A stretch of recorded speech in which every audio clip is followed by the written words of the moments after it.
Ipinagmalaki kahapon, March 8, ni National Defense Secretary Gibo Teodoro na patuloy ang ginagawang pagpapalakas ng Armed Forces of the Philippines o AFP sa kapasidad ng Pilipinas para maprotektahan o madepensahan ang teritoryo nito. Partikular na ang Exclusive Economic Zone o EEZ laban sa banta ng ibang bansa.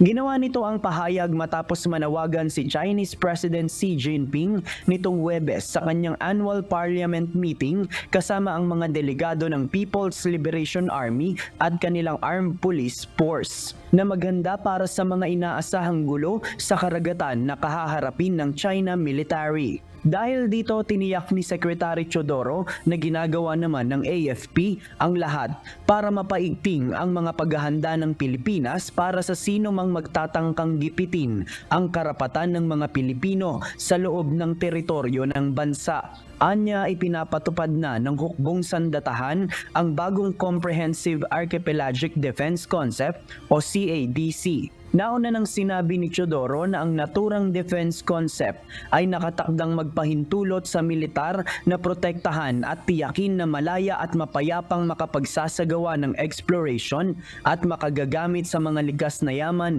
ng Pilipinas ang mga Pilipino, mga kumpanya sa bansa at ang mga inatasan ng pamahalaan sa loob ng ating EEZ.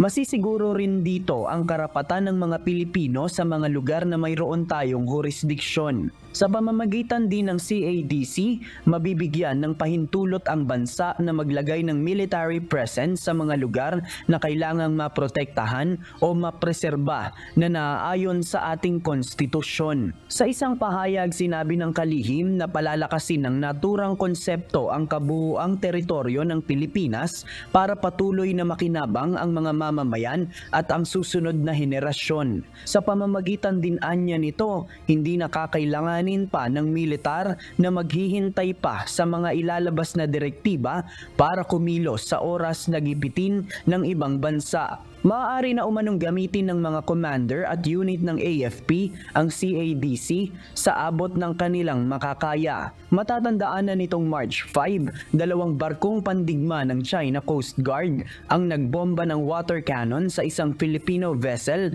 na naglalakbay papunta sa BRP Sierra Madre sa Ayungin Shoal.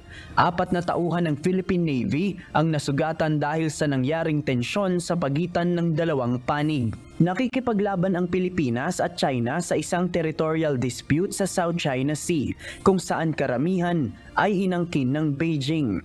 Gayunpaman, nagdesisyon ang Permanent Court of Arbitration noong 2016 na paboran ang claims ng Pilipinas sa lugar na matatagpuan sa loob ng 200 nautical mile EEZ o West Philippine Sea. Isang desisyon na tinanggihan naman ng China. JP Nunez, UNTV, News and Rescue. Diyos ang aming sandigan, serbisyo publiko ang aming pinahahalagahan.